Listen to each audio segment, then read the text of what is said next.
Alright, boys and girls, with this lesson, we are learning about the relationships between circles that are dilated, because essentially all circles look the same, okay?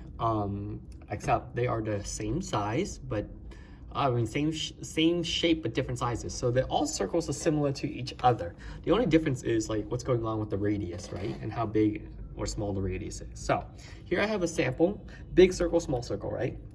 Radius is 3, radius is 6. So as you can see, we are multiplying by 2.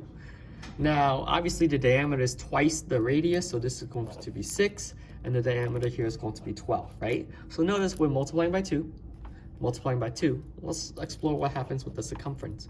Circumference is cherry pie is delicious, so 6 pi, right? Cherry pie is delicious. In this case, diameter is 6, so it's 6 pi. And here, the circumference is actually cherry pie is delicious, 12 pi. Oh snap, we are multiplying by 2. The only thing that we need to change is actually the area right here. Area is actually, apple pies are 2. So radius squared, right? So 3 squared is actually 9 pi. And then 6 squared is 36 pi. So the only thing that you have to be mindful of is that the scale factor from the radius to this radius is times 2.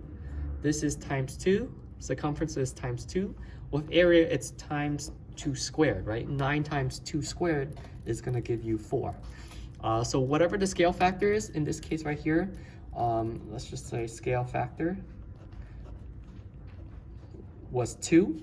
It stays like that for the radius, for the diameter, for the circumference. But when it comes to area, the dilation is going to be 2 squared, okay? And that makes sense. Area is, by definition, the amount of squares that can cover a circle. And that's why that is the case that we have to square it. All right, on to the types of problems that you're going to be seeing. Here you have a sample example. It has nothing to do with the top, but let's pay careful attention anyway. I give you the circumference of this entire thing, and they're telling you that AC is 1/3 that of BZ, okay? So this forces you to think about things backwards. You know the circumference is 12 pi, that's given, okay?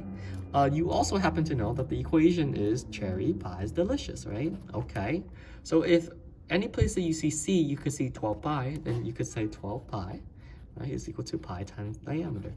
And in this case right here, this implies that if you divide both sides by pi, you get 12 is equal to diameter. Oh yeah, so the diameter is 12. Okay, that's useful because we need to solve for BZ, right? What's BZ? If the diameter is 12, the radius is half of that, radius is 6. So BZ is equal to 6. Now, AC is 1/3 of BZ, so all you have to do is 1/3 times 6. And what's 1/3 times 6?